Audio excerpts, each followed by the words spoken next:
মৰমৰ ছাত্ৰ ছাত্ৰীসকল, তোমালোক সকলোৱে ভালে আছা বুলি ধৰি লৈছোঁ। ভালদৰে থকা সকলো এই ক'ভিড পেণ্ডেমিক চিটুৱেশ্যনত। যি কি নহওক, আমি যোৱাটো ক্লাছত তোমালোকৰ ৰাজনীতি বিজ্ঞান বিষয়টোৰ যি প্ৰথম অংশ আছিলে, প্ৰথম অংশ অৰ্থাৎ পাৰ্ট 1, সমসাময়িক বিশ্বৰ ৰাজনীতি, এই বিষয়টোৰ সূচীপত্ৰসমূহৰ প্ৰথম অধ্যায়টো আমি অধ্যয়ন কৰিছিলোঁ। আজি তোমালোকক গোটেইকেইটা অধ্যায় সন্দৰ্ভত অলপ ক'ব বিচাৰিছোঁ। তাৰ আগতে তোমালোকক কৈ থওঁ, যিকোনো এটা বিষয়ৰ ওপৰত সম্যক জ্ঞান এটা লাভ কৰিবা যদিহে সূচীপত্ৰখন বা ইউনিটসমূহ ভালদৰে তুমি অধ্যয়ন কৰা। সেয়েহে আমি আজি এই সমসাময়িক বিশ্বৰ ৰাজনীতিৰ যি তোমালোকৰ ৰাজনীতি বিজ্ঞানৰ প্ৰথমটো পাঠ অংশ, তাৰ দ্বিতীয় অধ্যায়ত আমি পাম। দ্বিতীয় অধ্যায়ত আছে শিৰোনামাটো দ্বিতীয় বিশ্বৰ বিচ্ছিন্নকৰণৰ আৰু দ্বিপাক্ষিকতাৰ অৱসান। ইয়াত পাবা ছোভিয়েট ব্যৱস্থাৰ দুৰ্বলতাসমূহ। অৰ্থাৎ দ্বিতীয় বিশ্বৰ বিচ্ছিন্নকৰণ বুলি ক'লে আমি কি পাম? বুজিছোঁ যে ইয়াকে দ্বিতীয় বিশ্বযুদ্ধৰ পাছত পৃথিৱীখনত দুটা শক্তিশালী ৰাষ্ট্ৰগোষ্ঠীৰ জন্ম হৈছিল। তাৰে এটা আছিলে পুঁজিবাদী শিবিৰ আমেৰিকা যুক্তৰাষ্ট্ৰ আৰু সাম্যবাদী শিবিৰ ছোভিয়েট যুক্তৰাষ্ট্ৰ। এতিয়া এই ছোভিয়েট যুক্তৰাষ্ট্ৰ, যিখনক আমি ৰুছিয়া বুলি জানো, কিন্তু ৰুছিয়া বুলি ক'লে ভুল হ'ব বা ৰাছিয়া বুলি ক'লে ভুল হ'ব।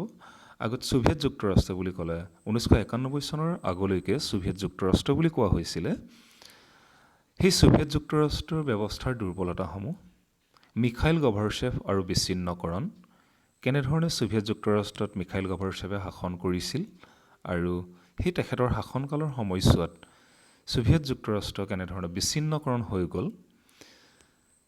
তাৰ পাছতে পাবা ছোভিয়েট ইউনিয়নৰ খণ্ডিতকৰণৰ কাৰণসমূহ, কি কাৰণবিলাকৰ ফলস্বৰূপে 1991 চনত সম্পূৰ্ণৰূপে ছোভিয়েট যুক্তৰাষ্ট্ৰখন ভাঙি গ'ল, তাৰ কাৰণসমূহ আমি পাম।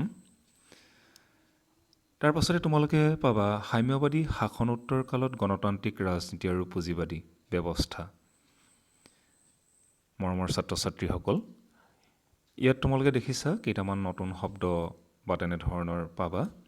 ইয়াত সাম্যবাদী, কমিউনিষ্ট বা কমিউনিজিম যিটো ধাৰণা, কমিউনিজিম কনচেপ্ট, সেই কমিউনিজিম কনচেপ্ট বা সাম্যবাদী শাসনোত্তৰ কালত গণতান্ত্ৰিক ৰাজনীতি আৰু পুঁজিবাদী ব্যৱস্থা কেনেধৰণে বিকাশ হৈছে ছোভিয়েট যুক্তৰাষ্ট্ৰত, সেই সন্দৰ্ভত আমি পাম। ৰাজনৈতিক শৃংখলাৰ পৰিৱৰ্তন, কেনেধৰণে ৰাজনৈতিক শৃংখলা পৰিৱৰ্তন হৈছিলে সেই বিষয়েও আমি পাম।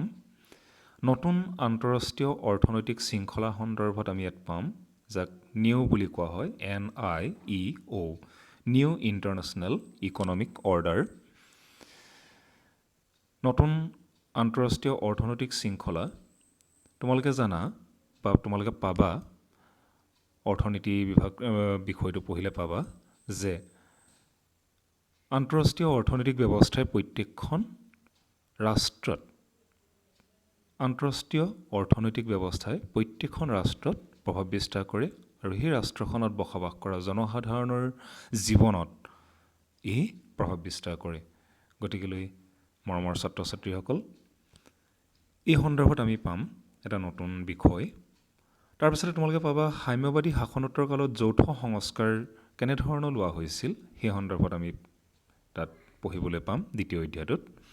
আৰু ভাৰতবৰ্ষ আৰু সাম্যবাদী শাসনোত্তৰ কালত ৰুছিয়া আৰু আন ৰাষ্ট্ৰসমূহ, অৰ্থাৎ ভাৰতবৰ্ষই দ্বিতীয় মহাযুদ্ধৰ পাছত স্বাধীনতা লাভ কৰিলে, সেই স্বাধীনতা লাভ কৰাৰ পাছত ছোভিয়েট ৰাছিয়াৰ লগত কেনেধৰণৰ সম্পৰ্ক এটা আছিলে, আৰু সাম্যবাদী শাসনোত্তৰ কালত ৰুছিয়া আৰু আন ৰাষ্ট্ৰসমূহৰ লগত কেনেধৰণে সম্পৰ্ক কৰিছে, অৰ্থাৎ 1991 চনৰ পাছত ভাৰতবৰ্ষই ছোভিয়েট ৰাছিয়াৰ লগত কেনেধৰণে সম্পৰ্ক কৰিছে, সেই কথাখিনি আমি ইয়াত ভালদৰে পাম।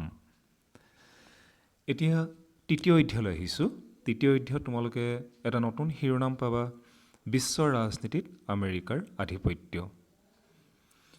আধিপত্য, বিশ্বৰ ৰাজনীতিত আমেৰিকাৰ আধিপত্য। তোমালোকে প্ৰথমতে পাইছিলা যে দ্বিতীয় বিশ্বযুদ্ধৰ পাছত সমগ্ৰ বিশ্বখনত দুটা ভাগত আপেক্ষিকভাৱে ভাগ হৈছিল। অৰ্থাৎ সেই সময়ত বিশ্বখনত দুখন শক্তিশালী ৰাষ্ট্ৰ সৃষ্টি হৈছিল। সেই ৰাষ্ট্ৰ দুখনক লৈ দুটা গোট সৃষ্টি হৈছিল, যিটোক বাইপলাৰিটি বা বাইপলাৰিজিম বুলি আমি কওঁ।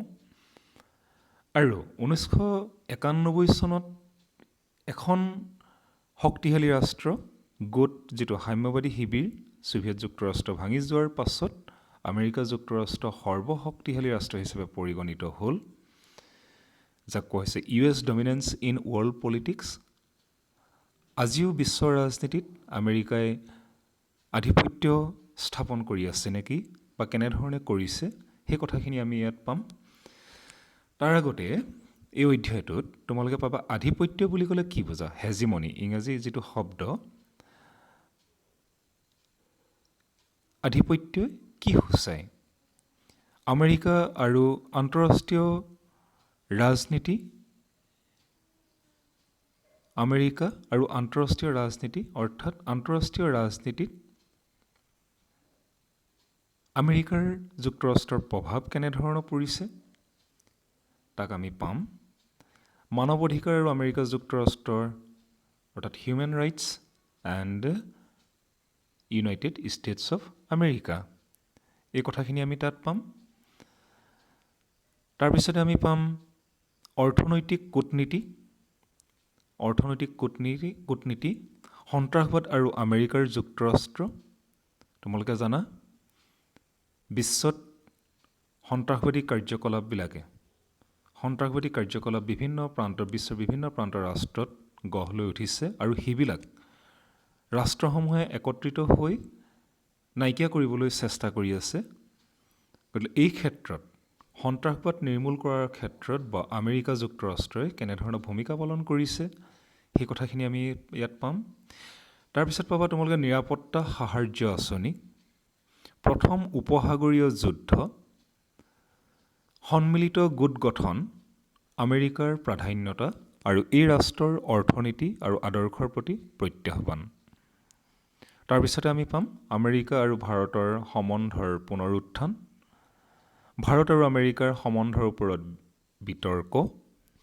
গতিকে তৃতীয় যিটো অধ্যায় তোমালোকে পাবা, এই তৃতীয় অধ্যায়টোত বিশ্বৰ ৰাজনীতিত আমেৰিকা যুক্তৰাষ্ট্ৰৰ যি আধিপত্য, যাক কোৱা হৈছে ইউনিলেটাৰেলিজিম, বা এককেন্দ্ৰিকভাৱে আমেৰিকাই যেনেধৰণে প্ৰভাৱ বিস্তাৰ কৰি আহিছে আন ৰাষ্ট্ৰবিলাকৰ ওপৰত, সেই সন্দৰ্ভত আমি ইয়াত বিশদভাৱে পাম। চতুৰ্থ অধ্যায়টোত আমি পাম অৰ্থনৈতিক আৰু ৰাজনৈতিক শক্তিৰ বিকল্প কেন্দ্ৰসমূহ। মৰমৰ ছাত্ৰ ছাত্ৰীসকল, তোমালোকে যদি চোৱা মানে মই এইকাৰণে কৈছোঁ, আমি এতিয়াৰ পৰাই আন্তঃৰাষ্ট্ৰীয় যিমানবিলাক ঘটনা ঘটি আছে, সেই ঘটনাসমূহৰ বিষয়ে জানিবলৈ আমি চেষ্টা কৰিব লাগিব। দৈনিক আমি বাতৰি কাকত এখন হ'লেও পঢ়িবলৈ অভ্যাস কৰিব লাগিব। বাতৰি কাকত বুলি ক'লে কেৱল দোকানৰ পৰা কিনি অনা বা তেনেধৰণৰ নহয়। আমি ইয়াৰ উপৰিও ইউটিউবত পোৱা বা বিভিন্ন ধৰণৰ ইয়াত এপছবিলাক আছে, গুগল এপছৰ পৰা তুমি ডাউনলোড কৰি ল'ব পাৰা। সেই এপছবিলাকত বাতৰিবিলাক উপলব্ধ হয়। বিভিন্ন ধৰণৰ টিভিৰ টক শ্ব'বিলাক, সাম্প্ৰতিক সময়ৰ ঘটনাসমূহ, বিশ্বৰ, ৰাষ্ট্ৰৰ, আঞ্চলিক যিবিলাক ৰাজনীতি, সমাজ, অৰ্থনীতি বা সাংস্কৃতিক ইত্যাদি দিশবিলাকৰ ওপৰত হোৱা আলোচনাসমূহ আমি পঢ়িবলৈ, আমি জানিবলৈ চেষ্টা কৰিব লাগিব। তেতিয়া আমাৰ এই বিষয়সমূহ সহজতে বুজিবলৈ পাৰিম। সেয়েহে তোমালোকৰ যি চতুৰ্থ অধ্যায় পাবা, ইয়াত কোৱা হৈছে যে অৰ্থনৈতিক আৰু ৰাজনৈতিক শক্তিৰ বিকল্পসমূহ। অৰ্থনৈতিক আৰু ৰাজনৈতিক শক্তিৰ বিকল্প কেন্দ্ৰসমূহ বুলি ক'লে এতিয়া তোমালোকে কি বুজিবা তাত আছে চাবা। মাওৰ শাসনোত্তৰ কালত অৰ্থনৈতিক শক্তিৰূপে চীনৰ উত্থান। মাও মানে আমাৰ কাষতে লাগি থকা এখন চুবুৰীয়া ৰাষ্ট্ৰ চীন। এই চীন দেশখন আমাতকৈ অৰ্থাৎ ভাৰতবৰ্ষৰ স্বাধীনতা লাভ কৰা 2 বছৰ পাছত তাত কি হৈছিলে? পিপলছ ৰিপাব্লিক অফ চাইনা প্ৰতিষ্ঠা হৈছিলে। গতিকেলৈ ভাৰতবৰ্ষতকৈ এছিয়া মহাদেশৰ ভিতৰত আজি চীনখন বহু আগুৱাই গ'ল। কেৱল এছিয়া মহাদেশৰ ভিতৰত বুলিয়ে নহয়, সমগ্ৰ বিশ্বৰ শক্তিশালী ৰাষ্ট্ৰবিলাকৰ লগত প্ৰত্যাহ্বান বা ফেৰ মাৰিব পৰাকৈ চীন আজি উত্থান হৈছে।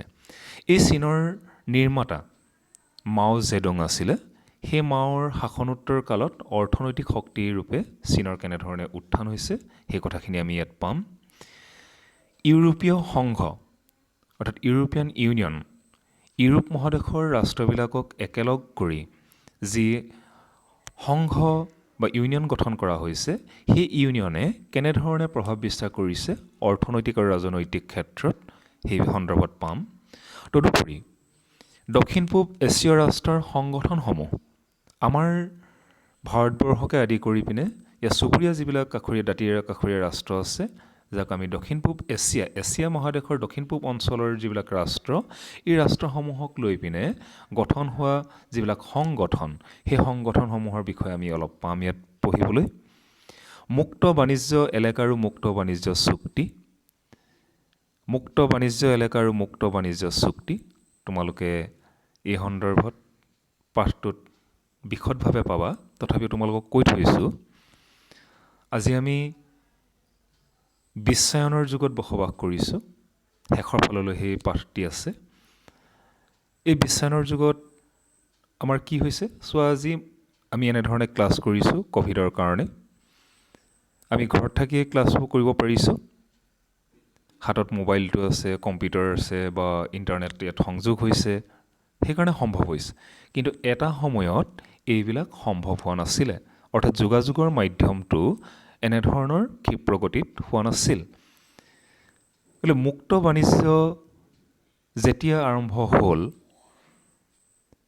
লিবাৰেলাইজেশ্যন, প্ৰাইভেটাইজেশ্যন আৰু গ্ল'বেলাইজেশ্যনৰ যুগ যেতিয়া আৰম্ভ হ'ল, তেতিয়াই যোগাযোগ মাধ্যমটো ক্ষিপ্ৰগতিত আগবাঢ়ি গ'ল।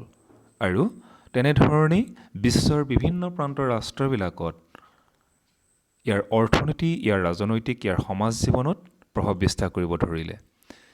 আৰু সেয়েহে চতুৰ্থ এই অধ্যায়টোত আমি পাম যে মুক্ত বাণিজ্য এলেকা আৰু মুক্ত বাণিজ্য চুক্তিসমূহ কেনেধৰণৰ আছে বা কেনেধৰণৰ আছিল বা কেনেধৰণৰ এতিয়া ইয়াৰ প্ৰভাৱবিলাক হৈছে। তদুপৰি এই অধ্যায়ত তোমালোকে পাবা দক্ষিণ পূব এছিয়া ৰাষ্ট্ৰীয় সংগঠনৰ চনদ, ভাৰত আৰু চীনৰ মাজৰ সম্পৰ্ক। এতিয়া আমি পঞ্চম অধ্যায়ত তোমালোকে যদি চোৱা, তাত পাম শীতল যুদ্ধোত্তৰ কালত দক্ষিণ এছিয়া। দক্ষিণ এছিয়া বুলি ক'লে আমাৰ নিজৰ অঞ্চলটোলৈ গুচি আহিছোঁ। বিশ্বৰ অঞ্চল বুলি ক'লে আমি বহল দৃষ্টিত গোটেই বিশ্বখনক যদি চাওঁ, তেতিয়া সেই বিশ্বখনৰ এটা অঞ্চল, এতিয়া আমি যিটো অঞ্চলত বসবাস কৰিছোঁ, এছিয়া মহাদেশৰ দক্ষিণ পূব এছিয়া যিটো অঞ্চলত বসবাস কৰিছোঁ, সেই অঞ্চলটোত আমি তেতিয়াহ'লে কি পাম এই অধ্যায়টোত? পাকিস্তান আৰু নেপালত গণতান্ত্ৰিক প্ৰক্ৰিয়া আৰু ইয়াৰ পৰিৱৰ্তন। মন কৰিবা, পাকিস্তান আমাৰ দাঁতিকাষৰীয়া ৰাষ্ট্ৰ, পাকিস্তান আৰু নেপালত গণতান্ত্ৰিক প্ৰক্ৰিয়া আৰু ইয়াৰ পৰিৱৰ্তন, এই সন্দৰ্ভত আমি পঢ়িবলৈ পাম। আমাৰ দাঁতিকাষৰীয়া ৰাষ্ট্ৰ, দ্বীপ ৰাষ্ট্ৰ শ্ৰীলংকাৰ গোষ্ঠীগত সংঘৰ্ষ। দক্ষিণ এছিয়াত অৰ্থনৈতিক বিশ্বায়নৰ প্ৰভাৱ। দক্ষিণ এছিয়াত সংঘৰ্ষ আৰু শান্তিৰ প্ৰচেষ্টা। দক্ষিণ এছিয়াত শান্তি আৰু সহযোগিতাৰ প্ৰচেষ্টা। প্ৰতিবেশী ৰাষ্ট্ৰৰ সৈতে ভাৰতৰ সম্বন্ধ ইত্যাদিবিলাকৰ সন্দৰ্ভত আমি এই কথাখিনি পাম। মৰমৰ ছাত্ৰ ছাত্ৰীসকল, তোমালোকে যদি চোৱা এই পঞ্চম অধ্যায়টো, তাত শিৰোনামতে কোৱা হৈছে শীতল যুদ্ধোত্তৰ কালত দক্ষিণ এছিয়া। শীতল যুদ্ধ কেতিয়া শেষ হৈছিল? প্ৰত্যক্ষভাৱে শীতল যুদ্ধ শেষ হৈছিল 1991 চনত। গতিকে 1991 চনৰ পাছত দক্ষিণ এছিয়া অঞ্চলটোত কেনেধৰণৰ ইয়াৰ পৰিৱেশ গঢ় লৈ উঠিছে সেই সন্দৰ্ভত আমি এই পাঠটিত আলোচনা কৰিম। এতিয়া 6ষ্ঠ অধ্যায়ত আছে এক মেৰুযুক্ত বিশ্বত আন্তঃৰাষ্ট্ৰীয় সংগঠন। এক মেৰুযুক্ত বিশ্বত আন্তঃৰাষ্ট্ৰীয় সংগঠন। এক মেৰুযুক্ত বিশ্বত বুলি ক'লে আমি কেনেধৰণৰ বুজিছোঁ? 1945 চনৰ পৰা 1991 চনৰ সময়লৈকে, অৰ্থাৎ দ্বিতীয় মহাযুদ্ধ শেষৰ পৰা 1991 চনৰ সময়লৈকে বিশ্বখন দুটা মেৰুত ভাগ হৈছিল। এটা মেৰু আছিলে সাম্যবাদী শিবিৰ, আনটো মেৰু আছিলে পুঁজিবাদী শিবিৰ। কিন্তু 1991 চনত যেতিয়া সাম্যবাদী শিবিৰ ভাঙি গ'ল, ছোভিয়েট যুক্তৰাষ্ট্ৰ ভাঙি গ'ল, তেতিয়া আমেৰিকা যুক্তৰাষ্ট্ৰই সৰ্বেসৰ্বা ৰাষ্ট্ৰ হিচাপে পৰিগণিত হ'ল বা এক মেৰুযুক্ত ৰাষ্ট্ৰ হিচাপে পৰিগণিত হ'ল। এতিয়া এই এনেধৰণৰ পৰিৱেশত, এক মেৰুযুক্ত পৰিৱেশত বা বিশ্বত আন্তঃৰাষ্ট্ৰীয় সংগঠন, তাত পাম আন্তৰ্জাতিক সংগঠনৰ প্ৰয়োজনীয়তা, ৰাষ্ট্ৰসংঘৰ সৃষ্টি, ইয়াৰ সাধাৰণ সভা, নিৰাপত্তা পৰিষদ, অৰ্থনৈতিক আৰু সামাজিক পৰিষদ, ন্যাসৰক্ষী পৰিষদ, আন্তৰ্জাতিক ন্যায়ালয়, সচিবালয়, ৰাষ্ট্ৰসংঘৰ পুনৰ গঠন আৰু ভৱিষ্যত, পুনৰ্গঠিত ৰাষ্ট্ৰসংঘত ভাৰতৰ স্থান, এক মেৰুযুক্ত বিশ্বত ৰাষ্ট্ৰসংঘ, নতুন আন্তৰ্জাতিক অৰ্থনৈতিক সংগঠন, বহুজাতিক নিগম, নতুন আন্তৰ্জাতিক সংস্থাসমূহৰ গণতান্ত্ৰিক বৈশিষ্ট্য আৰু দায়বদ্ধতা। ছাত্ৰ ছাত্ৰীসকল, তোমালোকে স্বাভাৱিকতেই বিষয়টোৰ নতুন হ'ব আৰু সেয়েহে ইয়াত কিছুমান শব্দ, এই শব্দসমূহ, ইয়াৰ যিবিলাক টাৰ্মছবিলাক, সেইবিলাকো তোমালোকৰ কাৰণে নতুন হ'ব। গতিকে ভয় খাব নালাগে তোমালোকে, এইবিলাক আমি ভালদৰে পঢ়িলেই বুজিম। দেখি আছোঁ যিবিলাক আমাৰ দৈনন্দিন জীৱনত দেখি আছোঁ, নিজৰ জীৱনত প্ৰয়োগ হৈ আছে, ৰাজ্যৰ ৰাজনীতিত, ৰাজ্যৰ সমাজত, সমাজনীতিত, ৰাজ্যৰ সাংস্কৃতিক দিশত, ৰাষ্ট্ৰখনৰ ৰাজনীতি, সমাজনীতি, ইয়াৰ বিভিন্ন দিশবিলাকত ইয়াৰ প্ৰভাৱ পৰি আহিছে। গতিকে এই কথাখিনি আমি পাঠটোত আলোচনা কৰিম। এতিয়া আমি 7ম অধ্যায় যদি চাওঁ, তাত পাবা সমসাময়িক বিশ্বত নিৰাপত্তা। নিৰাপত্তা বুলি ক'লে আমি কি বুজিম? স্বাভাৱিকতে এজন ব্যক্তি বা এটা পৰিয়ালে কোনো কাৰোলৈ ভয় নকৰি বা কোনো এটা বিশেষ শক্তিলৈ ভয় নকৰি সুন্দৰভাৱে জীৱন যাপন কৰাটোকে বুজাইছে। এই নিৰাপত্তাৰ ক্ষেত্ৰত তোমাৰ কি হৈছে, এজন ব্যক্তিৰ ক্ষেত্ৰত ক'লোঁ, কিন্তু সামগ্ৰিকভাৱে যদি বিশ্বখনৰ ক্ষেত্ৰলৈ আমি গুচি যাওঁ, বহল অৰ্থত গুচি যাওঁ, এখন ৰাষ্ট্ৰৰ নিৰাপত্তাৰ দিশটো কেনেধৰণে সুৰক্ষিত হ'ব, সেই কথাখিনি আমি ইয়াত পাম। সেইকাৰণে পৰম্পৰাগত আৰু অপৰম্পৰাগত নিৰাপত্তা, পৰম্পৰাগত নিৰাপত্তা আৰু সহযোগিতা, অপৰম্পৰাগত নিৰাপত্তা আৰু সহযোগিতা, বিশ্ব বা গোলকীয় দৰিদ্ৰতা। মন কৰিছা? বিশ্ব বা গোলকীয় দৰিদ্ৰতা, এই কথাখিনি আমি ইয়াত আলোচনা কৰিম। এতিয়া 8ম অধ্যায়টোত মন কৰিবা গোলকীয় ৰাজনীতিত পৰিৱেশ আৰু প্ৰাকৃতিক সম্পদ। গোলকীয় ৰাজনীতিত পৰিৱেশ আৰু প্ৰাকৃতিক সম্পদ। পৰিৱেশ আন্দোলন আৰু পৰিৱেশ সম্বন্ধীয় নীতিৰ ক্ৰমবিকাশ। পৰম্পৰাগত আৰু উমৈহতীয়া সম্পদৰ ওপৰত মতবিৰোধ। উমৈহতীয়া সম্পদ আৰু ৰাষ্ট্ৰসমূহৰ দায়িত্বৰ বিভিন্নতা। বিশ্বৰ পাৰিপাৰ্শ্বিকতাৰ বিতৰ্কত ভাৰতৰ স্থিতি। চিপকো আন্দোলন, ৰাষ্ট্ৰসংঘৰ জলবায়ু পৰিৱৰ্তন সভা, সম্পদ আৰু ভূ ৰাজনীতি, খিলঞ্জীয়া লোকৰ অধিকাৰ। এতিয়া চোৱা, আমি দ্বিতীয় বিশ্বৰ বিচ্ছিন্নকৰণ বা দ্বিপাক্ষিকতাৰ অৱসান, আমেৰিকা যুক্তৰাষ্ট্ৰৰ এককেন্দ্ৰিক ৰাষ্ট্ৰ হিচাপে কেনেধৰণে গঢ় লৈ উঠিছিল, বিশ্বৰ বিভিন্ন ৰাষ্ট্ৰত আমেৰিকা যুক্তৰাষ্ট্ৰই কেনেধৰণে প্ৰভাৱ বিস্তাৰ কৰিছিল, কেৱল সেয়াই নহয়, অৰ্থনৈতিক আৰু ৰাজনৈতিক শক্তি বিকল্পসমূহ কেনেধৰণৰ আছে, কেৱল সেয়াই নহয়, দক্ষিণ পূব এছিয়াৰ সংগঠনবিলাক বিভিন্ন ৰাজনৈতিক আৰু অৰ্থনৈতিক সংগঠনবিলাক মানুহক কেনেধৰণে সুৰক্ষা দিব পৰা যায়, জীৱনক কেনেধৰণে সুৰক্ষা দিব পৰা যায়। যিহেতু নাগৰিক বা ব্যক্তি তোমাৰ ক'ত বসবাস কৰে, এখন ৰাষ্ট্ৰত বসবাস কৰে। সেই ৰাষ্ট্ৰখনে নাগৰিকসকলক কেনেধৰণে সুৰক্ষা দিব, সেই কথাবিলাক আমি তাত সপ্তম অধ্যায়ত পাইছিলোঁ বা পঢ়িম আমি তাত। অষ্টম অধ্যায়ত তেতিয়াহ'লে কি দেখিলা? নতুন এটা বিষয় পালোঁ, গোলকীয় ৰাজনীতিত পৰিৱেশ আৰু প্ৰাকৃতিক সম্পদ। এই গোলকীয় ৰাজনীতিত যিটো সময়ত পৰিৱেশ আৰু প্ৰাকৃতিক সম্পদৰ কথা আমি ইয়াত পাম। আৰু শেষত নৱম অধ্যায়ত বিশ্বায়ন আৰু ইয়াৰ সমালোচনা। মই তোমালোকক কৈছিলোঁ LPG, লিবাৰেলাইজেশ্যন, প্ৰাইভেটাইজেশ্যন আৰু গ্ল'বেলাইজেশ্যন। ইংৰাজী এই তিনিটা শব্দ। LPG বুলি ক'লে লিবাৰেলাইজেশ্যন অৰ্থাৎ উদাৰীকৰণ, প্ৰাইভেটাইজেশ্যন ব্যক্তিগতকৰণ আৰু গ্ল'বেলাইজেশ্যন বিশ্বায়ন। তাৰে এটা পাইছোঁ আমি ইয়াত, বিশ্বায়ন কি?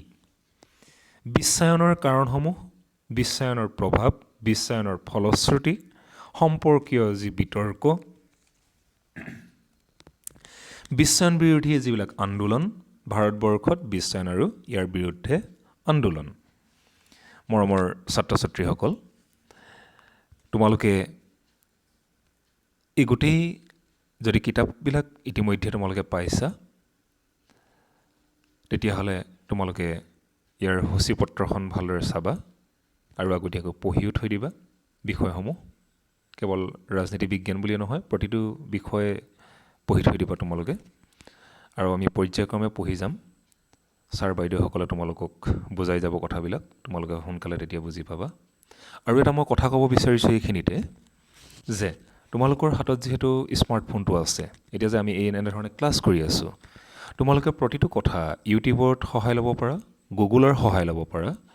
আৰু আজিকালি বিভিন্ন ধৰণৰ ক্লাছবিলাক আছে। মিডিয়াম বা মাধ্যমটোক লৈ কোনো তোমালোকৰ অসুবিধা নহ'ব বুলি ভাবিছোঁ, কাৰণ হিন্দীটো পায়, ইংৰাজীটো পায়, অসমীয়াটো আছে আজিকালি ই ক্লাছসমূহ, ই ৰিচ'ৰ্চসমূহ আছে। তোমালোকে তাত চাবা, ভিডিঅ'সমূহ চাবা ইয়াৰ লগত জড়িত। আৰু আমি সময়ে সময়ে ইয়াত দেখুৱাই থাকিম তোমালোকক। আশা ৰাখিছোঁ পৰৱৰ্তী ক্লাছত তোমালোক সকলোকে লগ পাম আৰু প্ৰথমৰ পৰা বিষয়সমূহ ভালদৰে পুংখানুপুংখকৈ আমি আলোচনা কৰিম। আজিলৈ ইয়াতে এৰিছোঁ। তোমালোক সকলোকে ধন্যবাদ যাচিছোঁ।